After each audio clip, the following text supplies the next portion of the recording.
Hi, Gremlins. We just wanted to pop in and say thank you so much for watching our first episode. We were completely blown away by the support, and seeing all of your comments just made us so ridiculously happy. We wanted to hop on and give a quick thank you. And Austin, what you got? I was genuinely blown away. It gave me a buzz all weekend. I told you before we released the episode, I was like, I'm gonna be super happy with like if 50 people show up. Yeah. That's like a comedy show. That's how much you'd get. Like that'd be like a decent show at a brewery. Like I'd be so happy if 50 people watch this video. And as it stands right now, after the first one, we've got over 300 subscribers and over 700 people watch the views. And with all of the comments, I think the fact that you guys are actually like sitting there and watching this thing and listening to it is fucking awesome. And I know It's that's not like a it's huge number awesome. compared to what other people are doing, but I am so stoked that you guys have decided to be a part of our community. And we have so much coming up. Like, I hope you guys stick with us because we have a lot planned for you. As you can see, we have already upgraded our equipment. We're pre-recording this intro because we had a couple episodes in the can, just because we wanted to make sure that we were, had everything down technically, and we didn't want to kind of get lost in this process. So we wanted to be prepared for you guys. So you can already tell in this intro compared to what the episode's going to look like. And sound like. We're working on stuff. Yeah. We're working on the mics. We got 4K webcams. We're upgrading, baby. And what else do we have planned? What else do we have coming up, Angela?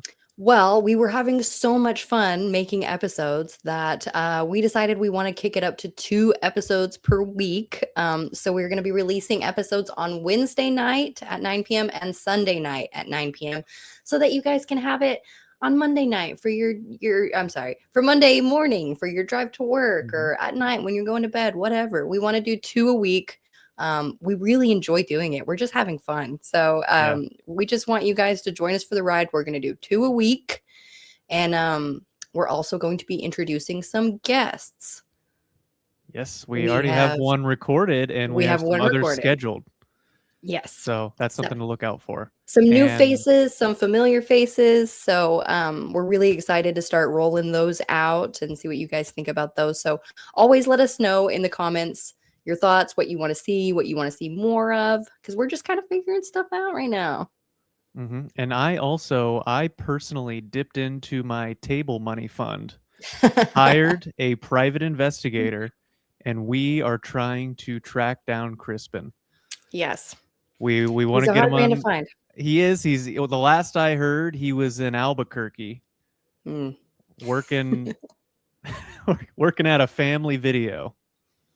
They still have those? I don't know. That was surprising to me as well. It's hard to say. He's originally from Biscuitville, North Carolina, so we've got people scouring the country trying to track this ne'er-do-well down. And so I know he's hopefully going to be joining us on some episodes coming up soon. But we have so much planned for you guys. Thanks so much for joining us, and stick with us. We're putting everything we have into this, and we want to make sure that it's entertaining and enjoyable, and a community that you guys want to be a part of. So thanks for being with us so far. Yep. All right, and enjoy this episode that looks and sounds worse than this now. It's so much worse. So it looks terrible. It sounds awful, but no, it will get better. Like in an episode or 2. You're so close to everything getting better. Yeah. All right, we love you guys.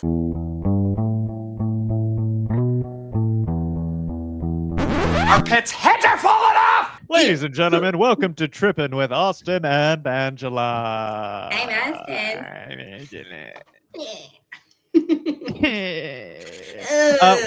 We had to start this out real quick. We weren't going to start for another 20 minutes, but Angela said she has a cat that is on medication. Yeah, anti-anxiety. That is insane. Well, this is for sure you. The cat's you. Yes. You got a little you running around in cat form. And you guys are we're the same. I was just griping to Austin about this cat, about how he's a problem, he's a gremlin. Where did you get the cat? Okay, I got him at a cemetery. He's a black cat. Now here's the thing about the cemetery cat. I didn't just like scoop him from a cemetery like a gremlin. You got a little goth kitty. He is. But the thing is that he was thrust upon me by a cemetery groundskeeper, and he emotionally manipulated me into taking this cat. I'll have you know. My grandpa passed away 2019. We went to the funeral, as you do when your grandpa I'm not laughing dies. at your grandpa. Well, it's okay. He was an old man. And that's what happens to old men. But yeah, so we were at the fucking funeral, and the guy who runs the cemetery brought around this box of kittens, and these kittens were way too young to be away from their mom. They had milky eyes still, is what I was saying. And he was like, yeah, their mom Sounds like my search history. What? Wait, What? Yeah, but his mom was a cemetery mouser. She had been missing for a few days. They were concerned that maybe she had got hit by a car. Stuff that happens with the cats, you know? Yeah. And he was like, if you don't take these cats, they're gonna die. We're gonna cremate these cats. You're like, all right, I'll take one. So you've got this cat running around. It's got it's on anti-anxiety meds. Oh yes. Okay. So That's great. Also, I brought this cat into the relationship with my husband when we moved in together. He brought his dog Atlas. Shout out to Atlas, R.I.P. into the relationship. Now Atlas was just like my husband, very chill, very cool-headed, just a chill, cool dog that loves life, no problemo. Norman is a fucking gremlin who is a motherless gremlin who, from day one, has been a problem. And I was starting to think, you know, like they say, good insult, by the way, to call somebody you fucking motherless gremlin. You motherless gremlin. You pig dick motherfucker. You motherless gremlin. You Eddie Munster looking fuck. But anyway, so he's had anxiety his whole life. He suckles on blankets because he's got no mom. He hates me, his surrogate mother. I don't know why. I've given him a pretty great life, I think. That's what it is that we were just saying last episode, the things that you don't like about others are the things that are actually, you know, maybe it's a little too close to home. Yeah, and we know what I hate about others. So I don't know what that says about me. I'll let you guys be the judge, but that's no comment on that. No comment. You pig dick motherfucker. Pig dick motherfucker. But anyway, so I'll bust your gums, you pig dick motherfucker. So Norman is on gabapentin, an anti-anxiety medication, because when we moved houses, he just couldn't handle it. And I am also on anti-anxiety medication, I just want to say. And so sometimes if I'm low on my medication, I'll take some of it. Steal some of it. You're a mess, dude. You're walking around, you got cat medication. You're taking cat medication. It's the same. It's just a you accidentally shit in the litter box. You're like, what am I doing? Wait. Why did I? I mean, I can understand why Anyway, so animals being on anti-anxiety medication is hilarious. I'm gonna. But he's got anxiety. If we ever do a live episode, I'm gonna keep a water bottle nearby. Spray me. Hey, come on. We gotta get back on track. Hey, back on track. Come on. Let's go. I get it. That's awesome. You know, our cat is also a little crazy. I think he's on. He might be on some stuff, or at least we talked about it, and I remember getting a good laugh with Becky about it. Where I was like, we've got animals on, like we're just like we're treating animals, and we're like, yeah, we really are just like mirroring the behavior of like what society tells us to treat. You know, like the cat's just like yeah, the cat's like locked in. This is a predator. This is a natural predator.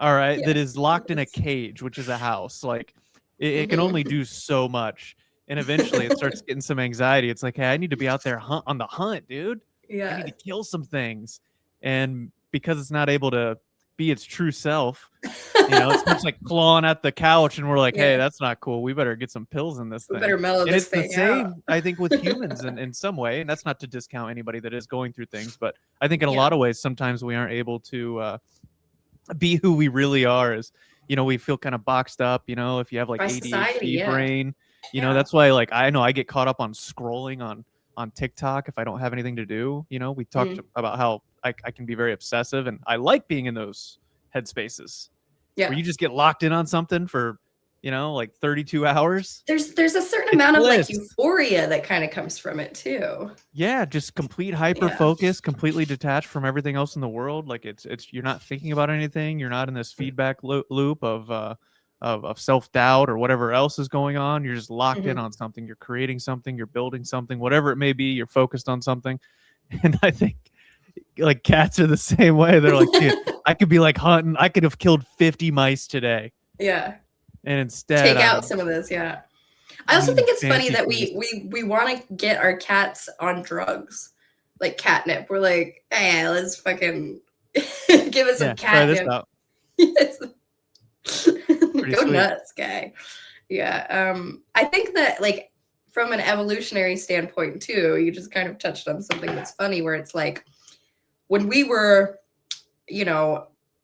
pre-modern society human beings that had to hunt and create fire and do all of these things, those were our main concerns. Those were our only sources of anxiety were, am I going to eat today? Do I have shelter? Do I have water? That's it. And since we've kind of transcended those problems, we kind of we always have to be having problems as human beings to overcome. We have to overcome them. Like that's how our brains are wired. So now since we don't have those same, prehistoric worries, our new concerns are, am I good enough? What do other people think about me? Blah, blah, blah. And it was never a thing that human beings considered before now. And it's funny because we're no different than cats. We've just transcended that. Well, and I'm sure everybody's by now like heard like the studies where they're like, oh, like tribes and like poor tribes in whatever country in Africa or whatever are happier than somebody making $120,000 a year in a corporate job in America. Yeah. And I think what it is like it's a tangible goal. It is like it's a need that needs to be met, so that you do have that anxiety with it.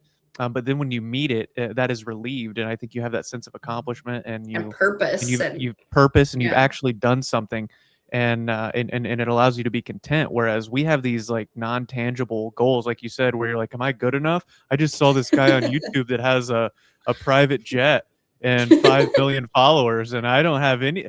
And now it's like, well, you've just created a goal that is not tangible, that is not realistic, or something that you might not even want.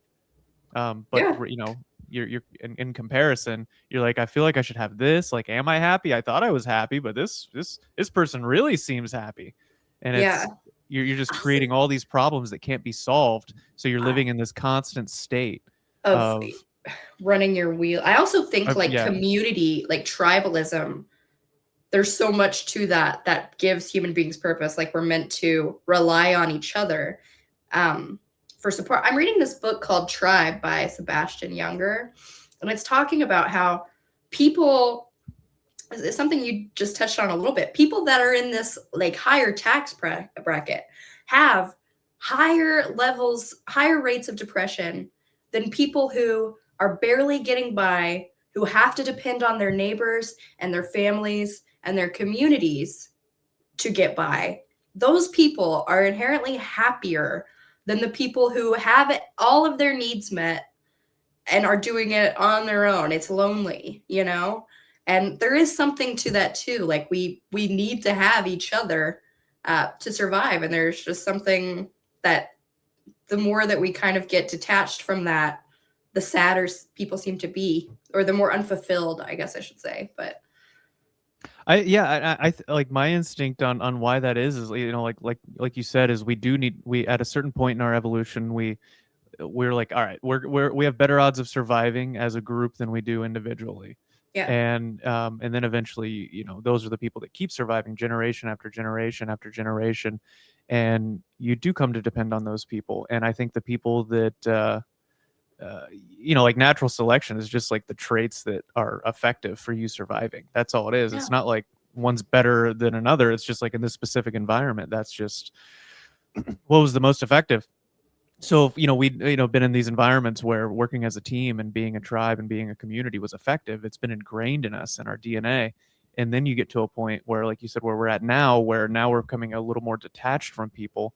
And I think people that are rich, they have this idea where they're like, you can always just pay for something to be done. Where it's like, Yeah. I don't have to ask anybody for anything. You know, I don't have like to I'm rich, depend I'm on wealthy. I don't anybody. have to depend Yeah. on anybody. But that is, I think, counterintuitive, where it's like you do want to depend on people, because depending on people for certain things, I think it's kind of what's the word I'm looking for? Not, it's like humbling, but like I mean, it just forces you to Get kind outside of put your yourself. trust, yeah, like put your trust in someone else and be like, I hope that I can depend on them for this. They can come through, and I can do the same thing for them. And I think it just kind of, plants your feet a little more firmly in reality of like, of I don't know what I'm saying, but There's more to the world than just me. Like yeah, Yeah. like it forces you to kind of get outside this bubble where you think you're like, because people that start getting wealthy to a certain extent, I think eventually they want influence, so they get a media company, and then they want to start like blasting out like their ideals on the world, and then like they really just want to like have this idea that they're like the fucking master of the universe, that Yeah. they're influencing people, that they're doing this or that they're better than people, that they're chosen or whatever. We see this so often with rich people, and it's like, dude, you really just have to like go into a pub and and just like have a group of people that you like being around, that you love being around. Yeah. I agree. Oh, I think we just actually have a breaking news story. You know what? Are you having fun right now? I am. Is this fun for you? Yes. You know, my thing That's when a I did real it to news you, story. that's not, when I did it to you, it was nice and fun and it was goofy, but yours is really mean and you're being nasty. You're so nasty. I said this woman, she's very nasty. She's very mean. We've got another one actually. There's a new one incoming.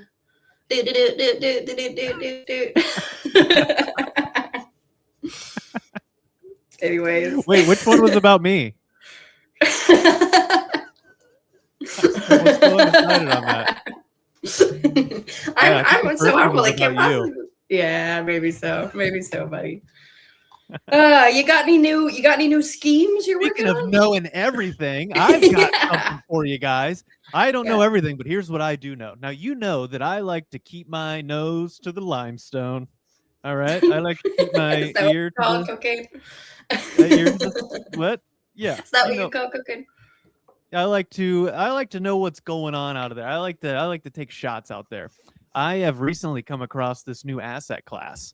Okay, so if you guys are looking for something to do with your money in these tough times, okay, I think I've got some advice for you. Okay, All right? okay. What is an asset class? Something to invest in. Okay.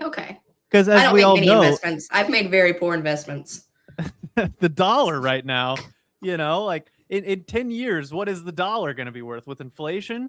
So I found something that can curb that inflation. Now, is this going to take you to the moon? I'm not saying that, but can this be, a good store of value for your dollar? Something to invest in, something that's tangible that you can hold, that you can touch. I like the you can sound feel. of that. All right.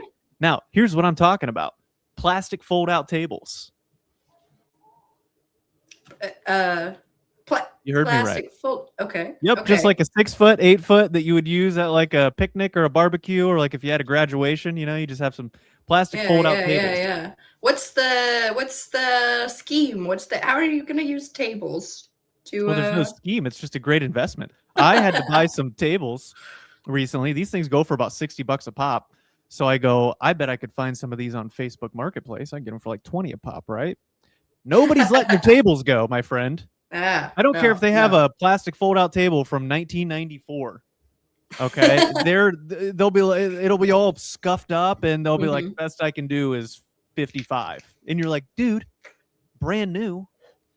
It's $60. What are we talking about? Price is the price. Letting these tables go. So what I'm thinking is you put a bunch of money into these tables. Okay, 10 years from now, dollar goes, the value of a dollar is less. Okay, but these tables, they're going to keep holding strong. All right, and there's not going to be anybody out there on the black market undercutting you. selling their tables. I guess you're right about that. They don't want to let them go. Not yet. Okay? Don't let the black market know about this table thing. Yeah. Well, so what kind of net worth are we talking about here for you? For how much money do I have currently? Net worth total, everything that you have. At what net worth are we? Are we talking more or less than $400? It's only a little bit more. I haven't been working for quite some time. So you're telling me between the two of us, we have a combined net worth of less than $1,000? Is that what you're saying? Buddy, I think that's what I'm saying. Well, I think we need to invest in tables. That's what I think. Tell me more. I think we just go to Home Depot and buy a plastic table. Take everything you've got, start buying plastic tables. You're gonna thank me in like 6 years. Okay. I think the table market's gonna be booming because here's the thing: they're going for 60 right now. I think in 5 or 6 years, I don't think it's unreasonable to say those are gonna be going for $95. Okay, so now your table, even if you sell it to somebody used, you invested in it for $60. All right. Yeah, forget somebody's gold. gonna be like, yeah, they'll be like, I could buy this for 95 new. You get on Facebook Marketplace, you go, buddy, I'll sell this. This thing's still in the wrapper, okay? All right. The wrapper.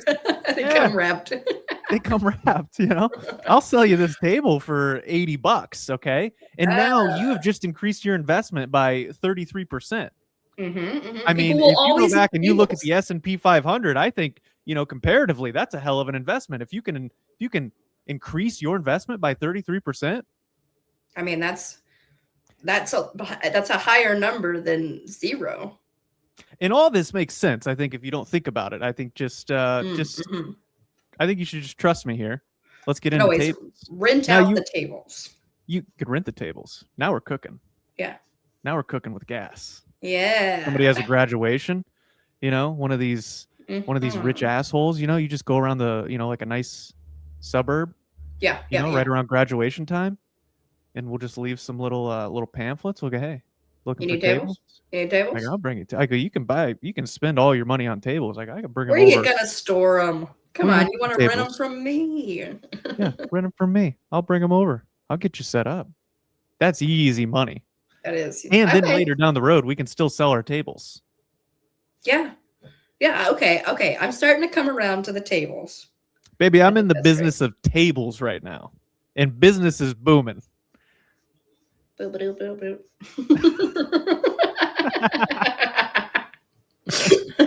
Who taught you how to use these banners? And I learned it from watching you. I wish I wouldn't have done that. Hey, I'm not launching a podcast to avoid using tables as my only source of income. I'm launching a podcast to get the word out about the tables. You want to talk about a scheme? This podcast is a scheme for me to get table rentals and table sales. Okay, that's what this is really about. Oh my gosh, I wish you would have been more upfront about that. But I mean, I'm in for a penny and for a pound, I guess. I'm in it for the tables. I think you've talked me into like the table scheme. No, you might have to do a little wheeling and dealing on Facebook Marketplace, which is the wild west. I don't know if you've been on there before, or if any of our listeners have been on Facebook Marketplace, but holy shit. Have I ever? Yeah? Yeah. Have you been having some experiences on Facebook Marketplace? So here's what's the weirdest? What's the weirdest Facebook Marketplace thing that you've experienced? So I have a crazy story, but I can't tell it on here. Why? I just can't do it. I could tell you off. It's a legal thing? Nope. I just you'll know why once I talk. But anyways, I haven't had anything super crazy besides that one. But I tell you what, every time you list something on there, let's say you list like a dresser or whatever, dude, you will get 1,000 messages. People go, "Hey, is this available?" Yeah. And you go, "Yeah." Yeah. And then you never hear from them again. Yeah. Yes. And you go, "Why did you do that? Why did you just ask me if it was available?" And then haggle with you and then not follow through on it. It's like, why did you waste both of our times? 100%. They go, "Will you take 40 instead of the 350 that you had?" And I go, "Well, it's selling for 700, so I already thought I had a good price on it." And they'll be like, "I can do 40." And you go, "Well, I'll think about it." And they go, "Oh, and by the way, that's if you deliver it to me." Yeah. Yeah. You're like, okay, so you want me to just 10% of its value or what? Yeah. And then you also want me to deliver it to you? Mm-hmm. And you go, okay, suppose that I'm going to go along with the insanity of this request. Where do you live? And they go, I'm 2 states over. You go, oh, yeah, no, for sure. Let's do this. Let's do this. Yeah. What, dude, just batshit insane, man. people are crazy. I had another one. Before you get in this is nothing crazy, but I had another. This lady, she had some baseball cards, and I was like, oh, this I like this. I get into sports cards, and I go, hey, like, is this available? Like, price sounds good. I go, I can pick it up today. And she goes, yeah, it's cool. Here's the address. And it was like a nice neighborhood, nice house, and she's like, yeah, just pick it up in the garage. Just had like the garage door open. Wow. Just invited a stranger, and it was just like right there. And she's like, just leave the money.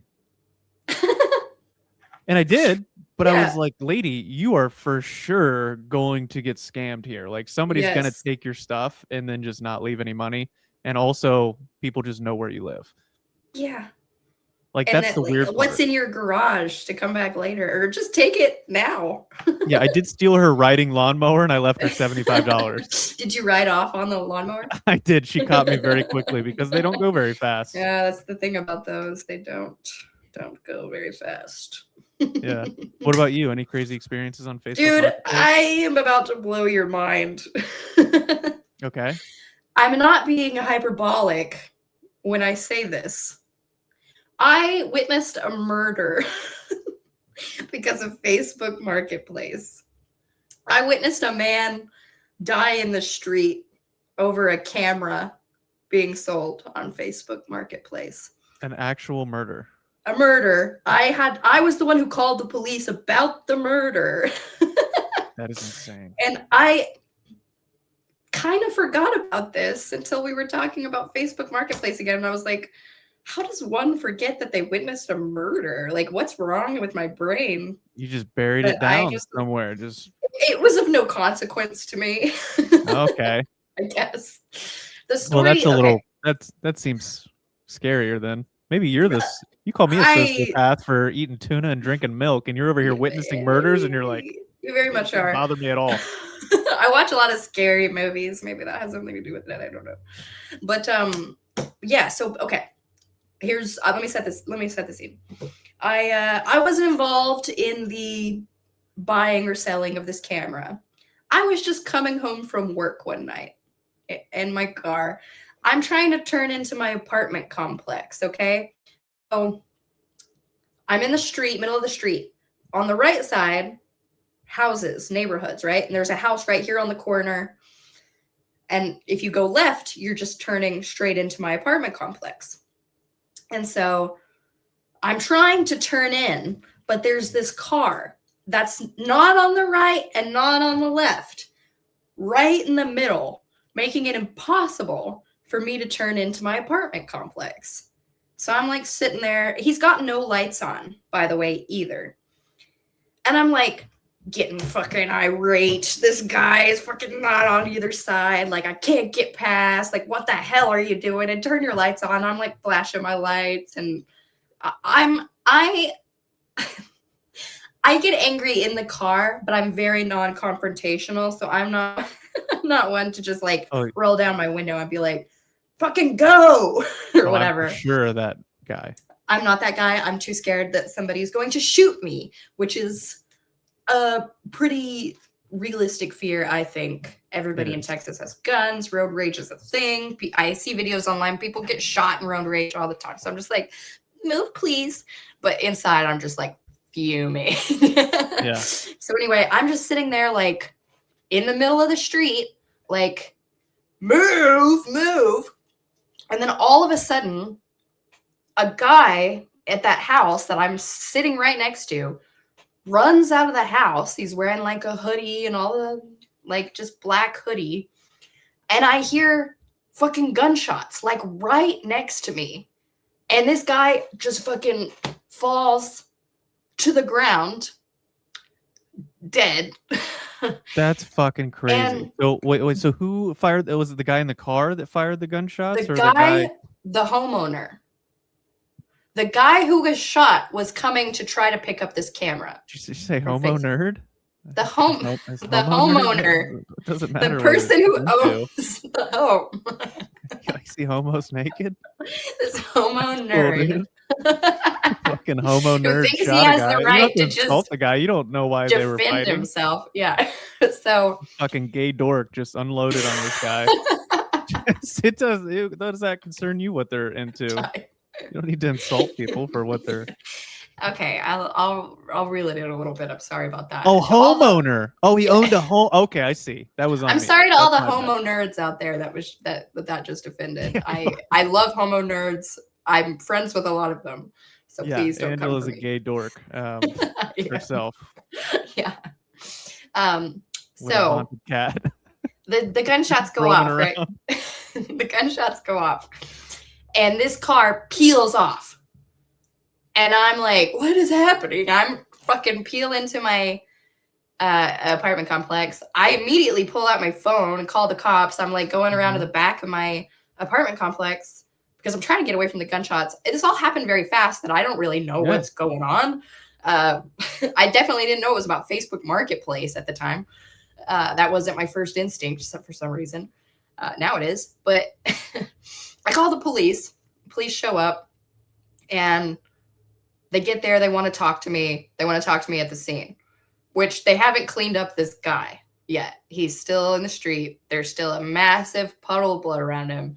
They've just kind of put like a little cloth over him. I wouldn't even call it a sheet. Like they weren't that prepared. Just Like not a very good quality linen. some old muslin fabric that one of them had in the back of an SUV or something. I don't know. Tarp for camping that someone had. Yeah, like one of the shitty blankets that your friend always has when you stay the night. It was like, a Barney hey, this blanket. is 4 foot by 4 foot. Yeah. And it's as thin as paper. This is all you have? Yeah. It'll have to do until the coroner gets here, I guess. But they pull me out. They like ask me about what I saw. I let them know about the car, which at this point, now I'm starting to think it through. Like that was definitely supposed to be the getaway car. You know, like this guy was going to go up. He had like, I guess a gun or a knife on him. And he was just going to try to take this camera without paying for it. Just rob the guy who's selling the camera. But what he didn't expect was the guy that was selling the camera was more prepared than that lady with the garage. Like he was kind of like ready for whatever, and it paid off for him. He is a murderer now. But like I don't know, manslaughterer. I don't know what you call him. But he was in the right. Slaughters men, which somehow sounds way worse. Of men. It does, doesn't it? Yeah, he's like, I shot a guy. I didn't slaughter anybody. Who do you think I am? Like fucking Texas Chainsaw. I mean, yeah. What am I, Leatherface over here? I ended up like telling them what the car looked like, describing the car. They were able to find out that it was the getaway car. They like updated me on all of it. And I was just like, okay, sweet. Well, if like you need me in court, I guess like you know where to find me. I live here. And I just went about the rest of my life. But there is something else that I want to share with you about this experience. I want you to guess the race of the people Not involved. Gonna do that. Let's play another game. Okay, they were both Asian. Anyway, which I thought was surprising. I was like, okay. Yeah, that's not what I was going to say. Right. Anyway, so that's my Facebook. I was going to say Jewish. Right. Yeah. I was going to say Jewish Jamaican. Samoan? Is what I was going to say. Yeah. For all of you thinking whatever you were thinking. Are you implying that Jewish people love cameras? I told you I wanted the camera for a cheaper price. This is on you. They do run show business, I guess. I'm sorry. That was my Jamaican. Oh, I'm bleeding out in the street. That was my Jamaican, though. I don't know. Oh, well, okay, I see. Yeah. Okay. It makes you racist again. Yeah. That's crazy, guy, though. The Asian guy might have been from the UK. We don't know. He might have sounded like, oi. How good is a camera? It's a very good camera. We are going to stab him and take a camera for free. We immediately we are going to restart our Facebook marketplace and we are going to make extra money. That was a black guy. Right. Yeah. He's been living abroad for a bit. Yeah. It's not important. But so anyway, somebody had a gremlin scheme that didn't work out for them that day. I would like to stop you right there. I think gremlin there are some rascal tendencies to being a gremlin. There is an innocence. There is a gamesmanship almost. Yes, okay. Being a gremlin. You're right. And I think shooting a man over no, he didn't shoot a man. He was just threatening. G6 he was just threatening. He got shot. Okay, I think that goes beyond gremlin behavior. All right. And yeah, I mean, but as a gremlin myself, I would like to make sure. I'm just saying it's a slippery slope. Let's, don't let your gremlin tendencies escalate. They can. There's an important lesson to be learned from this. So, yeah. How about this? That's a fucking crazy story, though. I can't believe you witnessed a murder. I know, me either. I forgot about it. That's wild. I know you'd forgotten about it, but did it sit with you at all for a little while afterwards where you're like, yeah, I smoked a shit. You'd be like, no, I haven't thought about it since. Yeah, no, I didn't even give it a second thought. I went home and smoked a ton of weed about it, and that probably explains that. Yeah.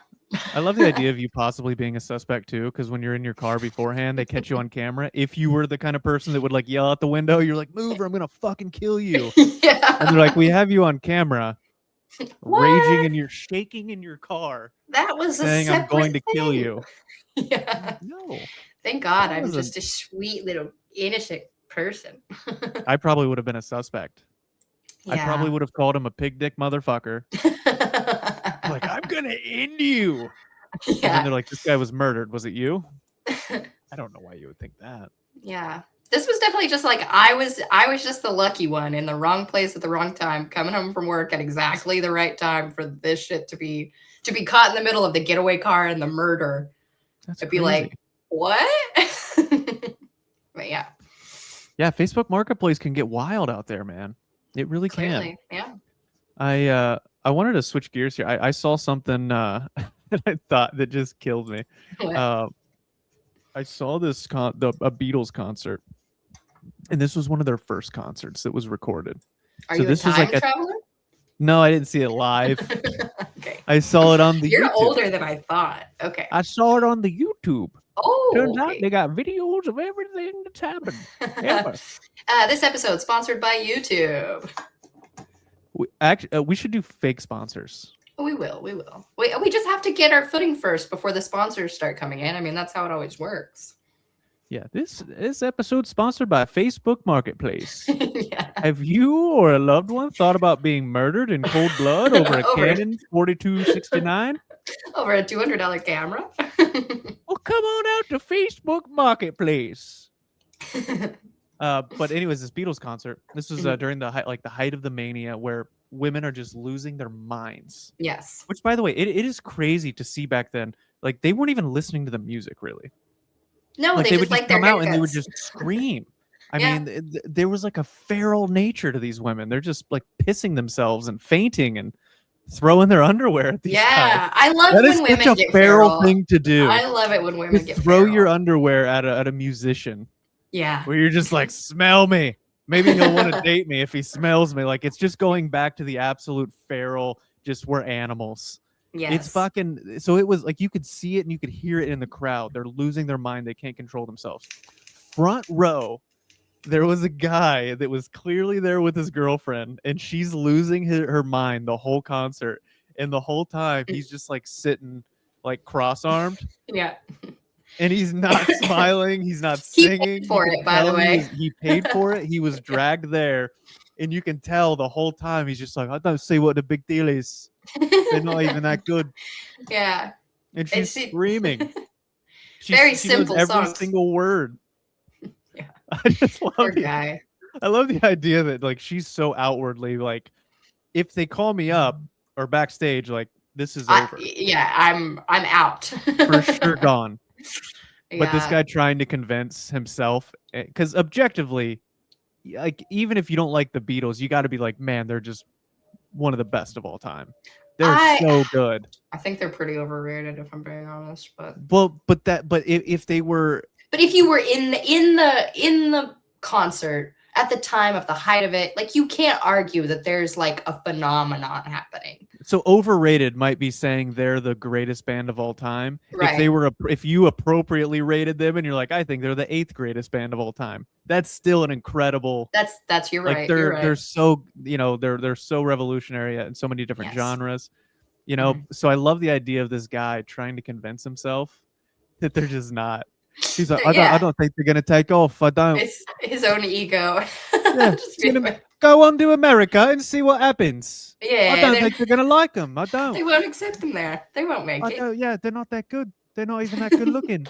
The drummer's all right. He's not that good. He's not that He's good all looking. right. I could probably do that. Put me up there. Yeah. My parents. Now my parents are a bit older than you. A bit. My dad is an Elvis. Older than me? Yes. I'm 74 years old. How old are your Well, parents? They're a bit older than that. Oh, okay. 76. But was true then. close. My dad was an Elvis freak, is and still an Elvis freak. I probably know Let's play some everything. racquetball. Yeah. Oh, come on, baby. Play some racquetball with the king, baby. Come on. That's why I know The so king much never asked about for anything, Elvis. baby. Come on. But my mom, could kind of like take or leave Elvis, really.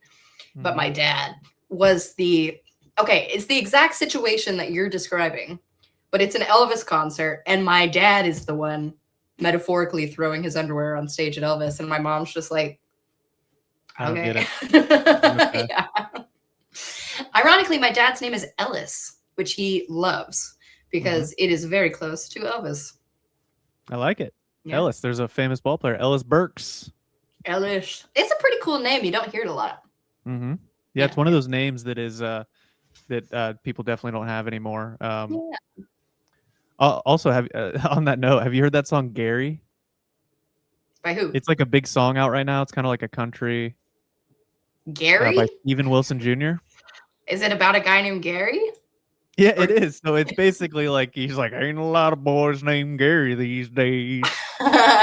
They're really like running out of things to sing about in country music, it seems like. Oh, it's a hit song, and he's Wow. talking about how Garys are like, like back in the day, like if you met a Gary's a guy who could fix anything, like Yeah. always working on a car, always, So Yeah. it's a sweet song about, I think, like an old school, just like Yeah. the ethos of like a Midwesterner guy that works his fucking ass off, comes home, drinks, and it helps anybody out that he Just a can. good old That's boy. a Gary.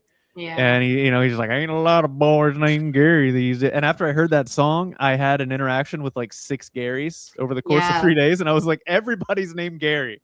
Yeah, I know a young person named Gary, and he's a homo nerd. Whoa! Hey, come on.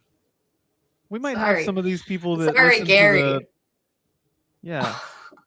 I have bad blood with that, Stop Gary. calling people homo sorry. nerds. Not cool, dude. Hey, I'm also a homo nerd. One of those things, maybe. Which one? No. You're not a nerd. All right. Ah, Can I show you a video real quick? of course. Speaking of guys that probably don't like homo nerds, can you can you First, play I this? didn't like them. I love them. Okay. Let me pull it up. This is one of my favorite videos on the internet. It's an older video. I'm gonna make it big. Can we go widescreen? Yeah. That's what she said. Okay, here we This go. is- Can you see? There was a young man in Calgary. Can you hear? His name was Ben. Yes. And I was running a youth group. I was there for a few years. That was it. Yeah. And he was a nice kid, but he was one of those kids that was always he's a real smart aleck. Was a bright kid, which didn't help things, right? Made him more dangerous. And we were outside one day at youth group, and he was just trying to push my buttons, and he was just, kind of not taking the Lord serious. I hate it when people don't take that serious. And I walked over to him, and I went, bam! I What? punched him in the chest as hard as I What? crumpled the kid. I just crumpled him. I crumpled it. And I said, I leaned over and I said, Ben, when are you going to stop playing games with God? Oh my I God. led that man to the Lord right there. I let that man There's alone. times that might be needed. Oh, there's not time. Is that the funniest video you've ever seen? I crumpled him. Boom. I said, "Ben, when are you gonna stop playing games with the Lord?" I led that man to Christ right there. That Right is there that day. hilarious. That is Oh not my a goodness. sketch. That is 100% serious. Some That's kid. insane. I love if you caught too. He's like, he was smart, which is dangerous. yeah. When you're in the church system and somebody's smart, that's dangerous because they start questioning things. What with their constant questions? They start going, "Why are we doing this? What's going on in here?" Doesn't make sense. I don't know. So, this guy's asking these questions, and I just walked over. I had enough one day, and I just boom. I crumpled him. Crumpled him. Dude, that is the funniest way to describe punching, like, because you can just imagine that kid just getting punched in the jejunum, right, the solar plexus, just all the air leaving how his did this body, man and he's not- like, "I crumpled him, dude." How did this man not catch charges for that? If I was this kid's parents, Sure, dude. He's a man of God. You can just punch kids, dude. You just punch. Yeah, I guess so. I guarantee. There's all kinds of things you can get away with in the church. Apparently, I don't know. I was in a church-going family growing up my whole life. Yeah, same.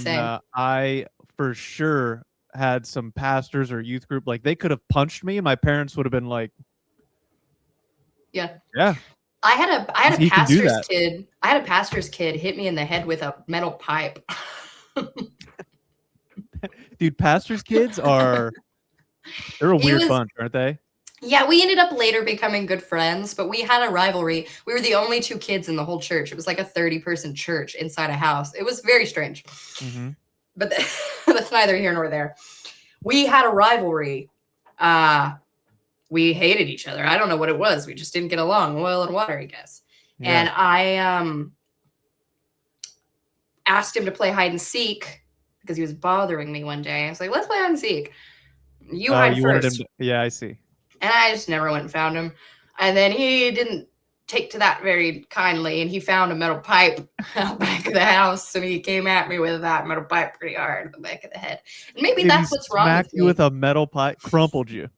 And I came to you. the Lord that day. He crumpled me. He said, "Angela, when are you going to stop playing games with the Lord?" Yeah. And I led that man to Christ that day. Yeah. That was like, we were maybe like 9 or 10 when that happened. And then, I mean, we hated each other. But then fast forward a couple years, once we're in high school, we went to the same high school, and I was cheating off of him in math. Mm-hmm. And we were good friends. So, hey, what's up, James? What's up? We ended up going together to see This Is the End. And I thought he was like a very straight-laced kid. You know, he was pastor's kid. And he was laughing the hardest I've ever seen him laugh at that giant demon kids, dog. they get after it. I know, yeah. They really do. I think there is something to we've all grown up with kids that their parents are incredibly strict, and then that first year of college, you know, they like get wild. Oh, you were that kid. Yeah, I wasn't allowed to watch Harry Potter, or it was very strange rules. Like, I don't know. Is it because like Harry Potter was like witchcraft, like devil's magic? Yeah, Okay, which is also why I've like filled my house with witchy things, because I was like, they sent me in the opposite direction hard. Isn't that crazy how hard you could try as know. a parent to be like, hey, like we just got to make sure she doesn't get into witchcraft. Let's make sure we keep that away from her. Look She's at me like, now. I'm gonna get into it. And Look at me now. I got love it. I got witches out in the world cursing me. Yeah, she's like, as long as we keep her away from witchcraft, you know, tattoos, make sure she's not picking up any ghost cats at cemeteries. Yeah, I think horror we're gonna do all movies. right as parents. They were And definitely. you're like, I did all of those things. They were okay with me watching horror movies though, but I couldn't watch Harry Potter. You can watch a guy get gutted, but but no magic wands, please. Yeah, it is wild Strange. how that works. It makes you. I don't know. Have you thought about that as a parent, where you're like, man, I want to instill certain things, but you're like, is this just going to cause the opposite effect? And they're going to, where you're like, hey, don't do drugs. Should you be like, do drugs? And then Yeah, they're I've like, already sounds thought about lame. I'm that. not doing drugs. Yeah, I've already thought about that a lot. And I think my approach is just going to be, my parents were never really honest with me about like the way that the world worked or about like sex and different things that like you need to know and be prepared for it, or else the world's going to rock your shit when you finally experience it. And I just think like the approach is just always to be honest and just relaxed about everything, not put too much of a taboo on anything. But just like in the case of drugs, for instance, I would just tell her some drugs are good, some drugs are really bad. With these ones you need to be really like careful with and stuff like that. If you're ever thinking like maybe you want to try drugs, talk to me. I've tried quite a few of them and I can give you tips and we'll talk about it together. Of course, that's like if she's an adult or if she's a teenager and she's wanting to smoke weed or something. I would be honest with her about what it's going to do to her developing brain and all of the things. But like, I'm not going to be like, you can't, or else like, she's just going to want to do it more. Same thing with like boyfriends and things like that. Just like having a real honest conversation with her about the way the world actually works and hoping for the best, because what happened with me, I'd like to avoid that for her if I can. But I also know as a parent, I think you turned out okay. Thank you. You did all right. I went through a really tricky 10 years in my 20s that I wish like I had experienced more of what your 20s is actually supposed to be about, and not like struggled so much with like getting my self-worth from relationships and just like little things like that, where it's like, oh, like I could have been a little more prepared, I think, in that way. And also alcohol and things. But I imagine this is, I'm not a parent, so I'm you might know more, but like, I mean, at a certain point, like, is there a part of you where you're like, they do have to go through some serious struggle, not just like going like, oh, this is hard, we got to put, but like they're like, I really think like anybody kind of worth their salt out in the world like really does have to go through something. Like they do have to confront that side of themselves and kind of, like toe that line, and hopefully you don't go too far over. But like, I'm of the belief that, take with like, not just like drugs or whatever, alcohol, whatever, but it's like somebody that has never done anything. There's that feeling where it's like, man, if you did touch a bottle, like you might just completely spiral, or might not be able to handle it. But somebody that's like been through that, you're like, I've gone toe to toe with that beast. Well, yeah, that's like, I know I can come out on the other end. And there's something to that, knowing that you've like gone to battle with some of the hardships of life, and you're like, I know I can do this. I know how to set the appropriate, guardrails. I know parameters. How to, like I can feel like your instincts tell you from experience where you're like, all right, maybe we shouldn't do this thing, or maybe we shouldn't do that. Yeah, but I think that specifically with like alcohol and stuff too. Like I know at a certain point when she starts getting teenage age, that I'm going to have a conversation with her about like, look, like I don't drink. Here's why. There is something in me that just doesn't allow me to drink. When I do this and that happens. And there might be something in you because you're my daughter that is passed down with that. Like it came from my grandfather. It skipped my dad because he experienced so much abuse from his grandfather that he never wanted to drink because he was so affected by it. But like it is something that's in our blood. And it's something to be aware of. And that doesn't mean that you can't drink like a normal person, but it is something that you're going to have to be aware of going into it. And it's just something that you're going to have to know that it might be a problem and to just be careful with it. Eckhart Tolle, I don't know if you've ever read any of his stuff, but he talks about like parents so often want to just completely shield and save their children from tragedy or,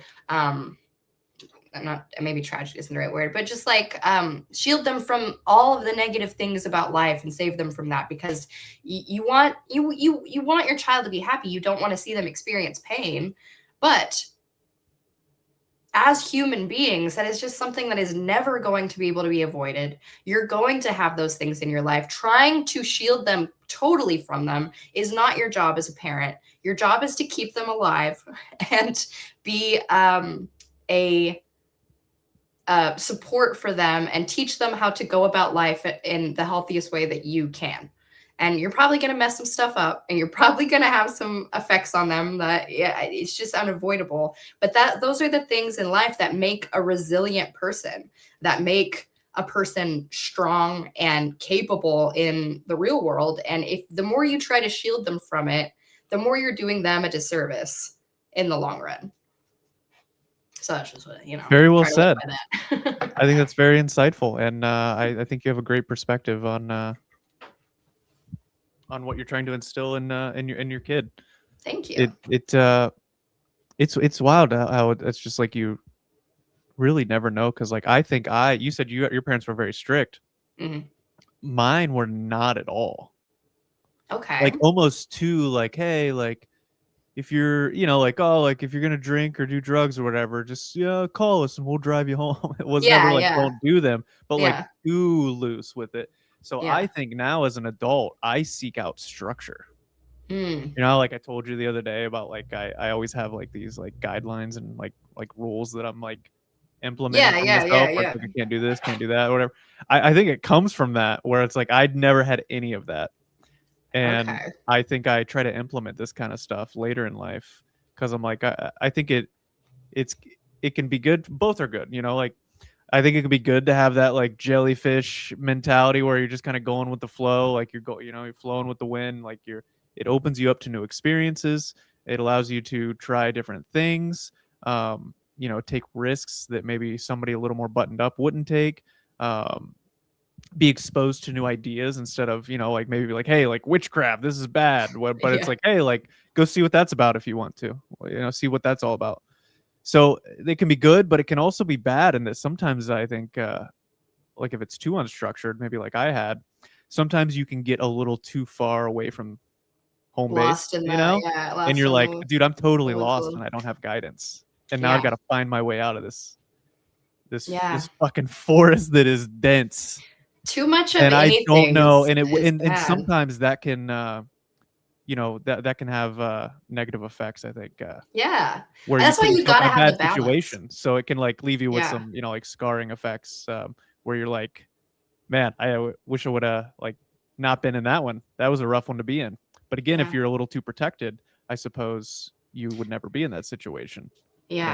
I think like I'm the opposite too, in that I had too much structure and control like over me when I was a child, and then I kind of went too hard in the other direction, and like sometimes I still have very chaos seeking tendencies, because it's like that's what makes me feel alive sometimes. And like neither one is good or bad.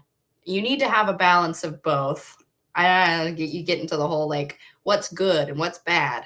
Like we all just have experiences that kind of shape who we are, and they teach us how to like, okay, maybe less of this and more of that, and kind of figure out the sweet spot. But I mean, no one's gonna get out unscathed from life. You're gonna things are gonna find you, and you're gonna struggle no matter what.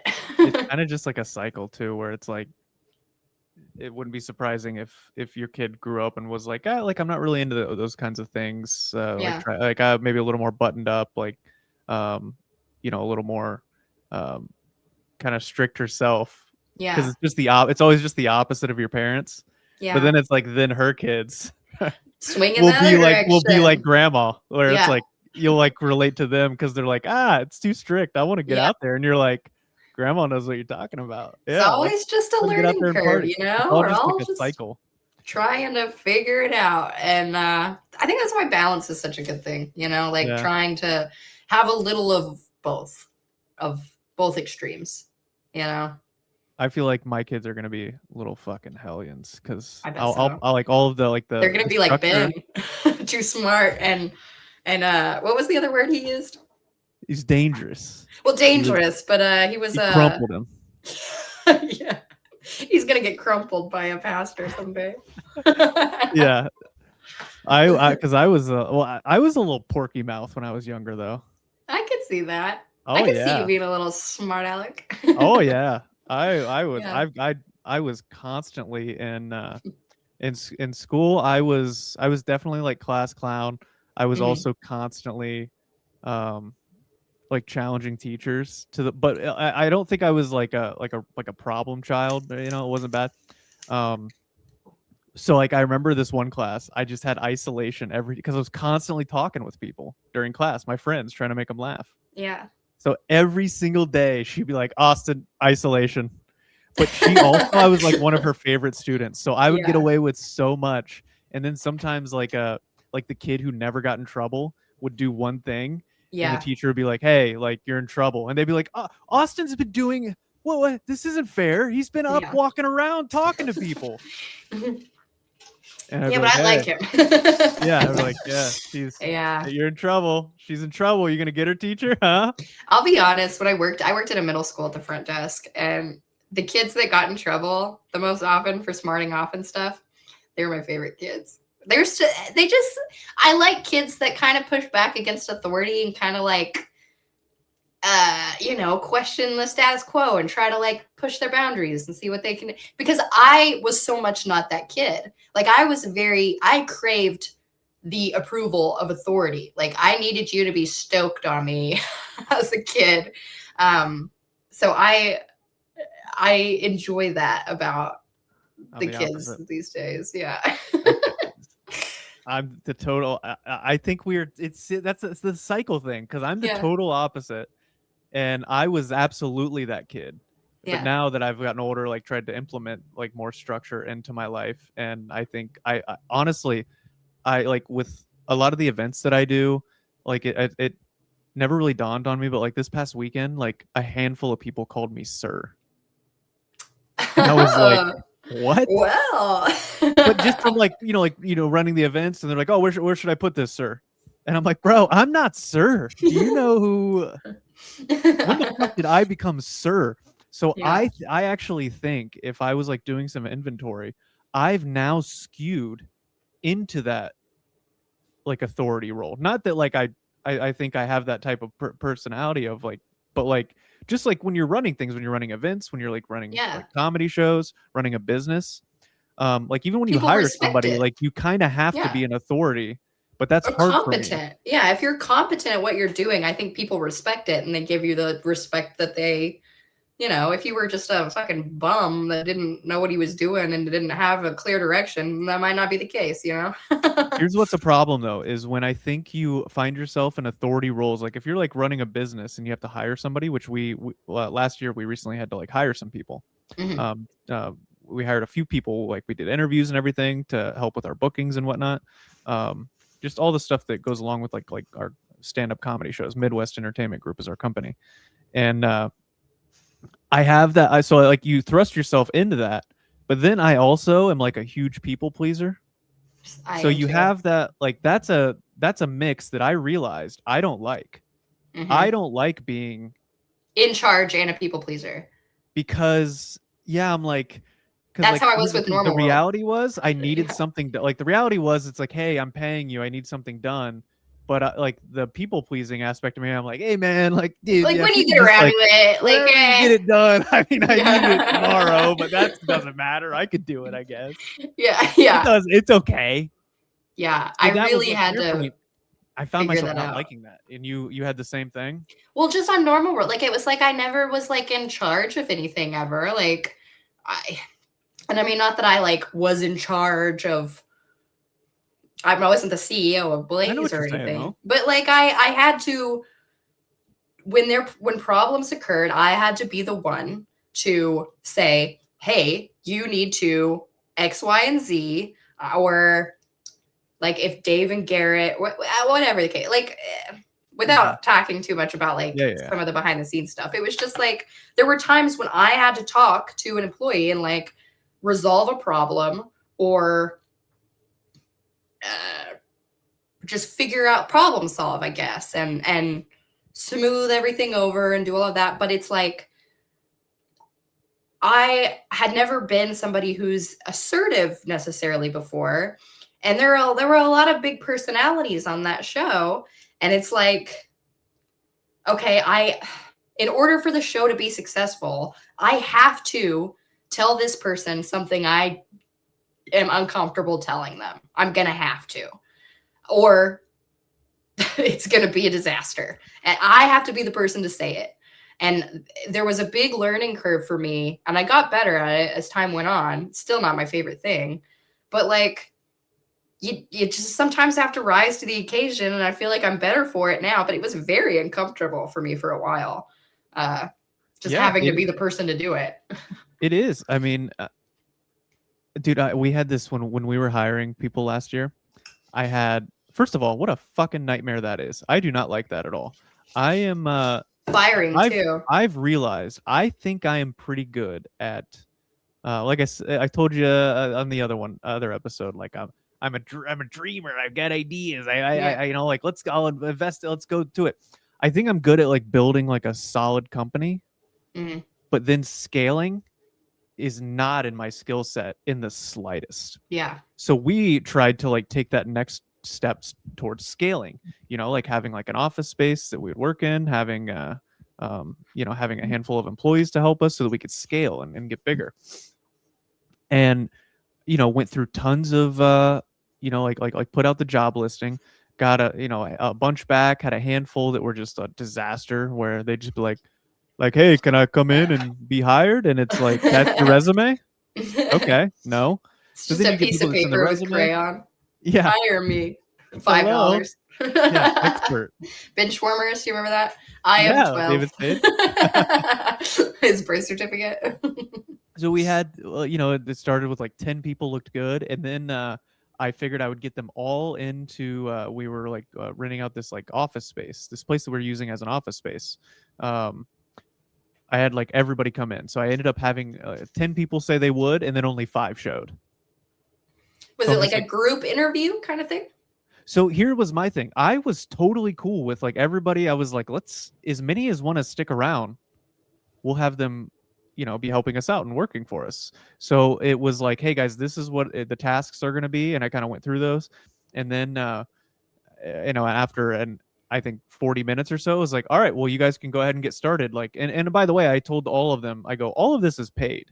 Like, whether I go, if you guys like this and it's something that you think you can contribute to, great. Like we'll keep you on. Like you all seem like cool. I did some phone interviews, and then I was like, if you don't, I go, it's totally okay. I don't want you to be like doing this thing that you really hate if it's not for you. I go, yeah, this will be paid today. I like grabbed lunch and everything. Yeah. And I go, if it doesn't work out, that's okay. And because I don't want anybody sticking around that's not, Right. But anyways, we're like 40 minutes in, and I've got this ragtag group of people, the absolute bad news bears of people that actually showed up. Yeah. That clearly like kind of like lied on their resume a little bit and like definitely spiced it up a bit. And then you meet them and you're like, okay, all right, this is what we're working with. Bad news bears, whatever, that's fine.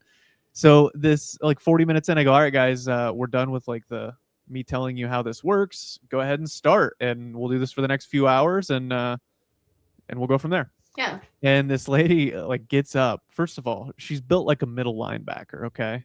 I didn't know I had Brian Urlacher coming in for an interview. This broad, dude. Every bit of 6'2", 230. She could have played left guard for the New Mexico Lobos. I'm sure she did. Maybe. She was a tank, dude. Yeah. But anyway, she all of that unimportant, but it just paints the picture. I like it. Picture. Kind of awkward too. So I go, all right, let's get started. I go, I got a couple of you in this room. I got a couple of you in that room as well. Had like computers over. And she goes, I gotta go to the bathroom. I go, okay, yeah. You guys, the bathroom. I go, yeah, it's right over there. And she's like, I'm gonna go to the bathroom. That's where I'm going. Why am I starting to doubt that that's where you're going? Yeah, I go, that's a weird way of saying that, but of course, you guys don't have to ask me for bathroom breaks, because I always hated employers. Again, when you become like an employer, you go, who did I hate working for? Yeah. Let's not do any of that. Yeah. Like, I'm not gonna have any adult asking me that if they can go to the bathroom. Like, Yeah. what the fuck are you talking about, dude? Yeah. So I go, yeah, it's just like anytime. Yeah, it's right over there. And she's like, okay, go on to the bathroom. I go, cool. All right, we'll see you in here in a minute. And she's all right. And she must have had size 16 feet. I mean, she was just there are like a bunch of like desks and everything. She's like bumping into everything. Those feet are just catching every Canoes. Yeah. every fucking chair leg in the building. She's like just awkwardly bumping into things. The way she's saying she's going to the bathroom is weird. But I was just like, whatever. I got a lot to do right now. So I go into the other side of the building. There's this like little office space, and I got a couple people working, and there's a window there to the parking lot. And I'm just standing there like, you know, like, okay, so what we're going to do is we're going to be going to see this right here. And then I like look out the window, and she walks by the window, and she looks in, and we catch eyes. She's leaving. She's leaving. We catch eyes. I just look at her. It's like Mac and It is Charlie. 100% like that. Mac and Charlie at the restaurant. Yeah. Like I wasn't even paying attention, and then all of a sudden I look over, you know, and we're just looking at each other. She through her window and I through mine. Just bam, and then like we're like looking at it. I go, what? I'm like, what's going on? And then she just goes like, and starts like looking at the sky. Yeah. And then she keeps walking. So yeah, I'm like, you have to at that what? point. No turning So back I'm like, now. what was that? Yeah, she just keeps walking. Yeah. And then I like walk into the other office where Becky was, and I go, hey, I go, so, and there's another window in there, like on this side. So I go, Okay. the weirdest thing happens. So like I walk in there, and then as You see her soon as again? I walk in this room, we lock eyes again. And I go, what is this? And then she like acts like she doesn't see me, and she's like, she's gonna hustle now. So then she keeps walking, and then I like there's another window on the other side. She Yeah. just so happened to walk past that one. So like again, like everywhere I look, I'm like, I see you. The sneaky escape plan that you had. I see all of it. Why are you doing this? And then she just starts like hoofing it. Yeah. She's just running down this sidewalk in Columbus, Ohio. And I would do the I told same. Becky, I go, I'm pretty sure she just left. I go, I think she's gone. Yeah. And I get an email the next day, and she goes, I'm sorry that I left. I should not have done that. Just don't say anything at that point. She goes, I'm sorry that I left. I should not have done that. You know, I probably should have told you. But I was there for 40 minutes, and I would like to be paid. I was like, what? She just totally like she was literally to be honest, it was probably like 30 minutes of me just going over shit, and then we were gonna start, and then she's like, I would like to be paid though, as per you did say you were gonna pay us. And I go, and I'm like, dude, the balls on this lady. Yeah. Like, yeah, like if she would have just told she me, could kick your ass. I would. Hey, I would have met her in the middle, but by God, I would have been. It would have been the fight of my life. You would have, somebody would have been crumpled. She might have crumpled me, dude. She might have just cracked me in the solar plexus and crumpled me. And then she brought you to God that day. Yeah, she was like, I would like to be paid. I cannot imagine. I can't imagine. She's like, you know, it was actually quite hard for me to get there. My car broke down, so I had to take the bus. And then on the way home, I had to take the bus. It was just this like monologue of a crazy person. Yeah. And I was like, okay. I go, yeah. I go, send me your thing. And I would have paid her for the time that she was spent there, which if the whole thing all told was 5 hours and you're getting $100. No. It was just she was asking for a half hour's worth of pay. Okay, then yeah, you can have it. But I think I was paying like $15 an hour. So, I mean, $8.50. Yeah, I Venmo'd her like $7. Yeah. Like, yeah, because she like put in, she's like, this is how long I was here. This is how much I believe I'm owed. So I go, okay, send me your thing, and I'll do that. Us just women, to like man. get her out of my life. Women can be gremlins. Dude, she was an absolute gremlin. Yeah. I couldn't believe it though. I was like, first of all, if I ever left like that in such an awkward way, you would never hear from me again. That's what I was thinking. I would disappear from the face of the earth and never think about it again. Like the murder. Yes, it was absolutely crazy. So I Venmo'd her. There was a small part of me where I'm like, fuck this lady, dude. Like, what a lunatic. So I was like, there was a small part of me where I was like, yeah, maybe I should just tell her to send me like a 1099 then. Duke could play at that game. Yeah, but I was like, this is clearly a crazy person. You know, it's like that old saying where it's like, if you're gonna wrestle in the mud with a pig, eventually you're gonna realize they like it. This is their game. Don't call women pigs, Austin. That's not what I'm not saying she and was. You described her. Oh, you. If anything, she was probably a water buffalo. I mean, she was very. All right, we gotta just cut it there. Listen here, you pig. I can't be associated with this. Don't you call me a mustard hussy. Motherless gremlin. I will fucking. I'll crumple you. Yeah. I'll crumple you for the Lord. Anyways. So that's why I don't like doing those things. Beautiful woman enjoys mustard, and there's nothing wrong with that. there's so much wrong with that. Well. Is that it? I think that's it. All right. Thanks for joining, guys. Thanks for anybody out there that's listening.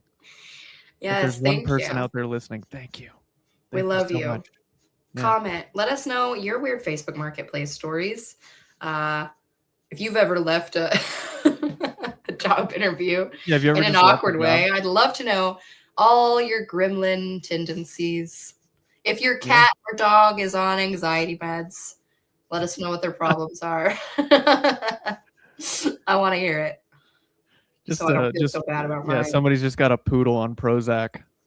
Poodle on Prozac is a great name for something. Prozac. I don't know. You're a little fucking Prozac poodle. We could have a fake sponsor that's like head meds for animals. My God. And we could shoot like very easily. You know how like the depression commercials are always like they're riding a bike, they're at a jazz festival. Like it's just like I could do it with my cat even. I could make a killer commercial for some cat head meds. Try out some less Barkmia. Yeah. It's always they try to like slide in like something where they're like, you know, no sad more. No sad more. No sad Maria. No sad Maria. And you're like, are you trying to like subtly Okay. It's like I guess you would want them to know what it does, I guess. Yeah, we could do maybe we can get some pet med sponsors. I'll reach out to a couple places and see if they want to sponsor us. All right, that'd be cool. Okay. All right, another one in the books. That was fun. Yeah. See you guys next time.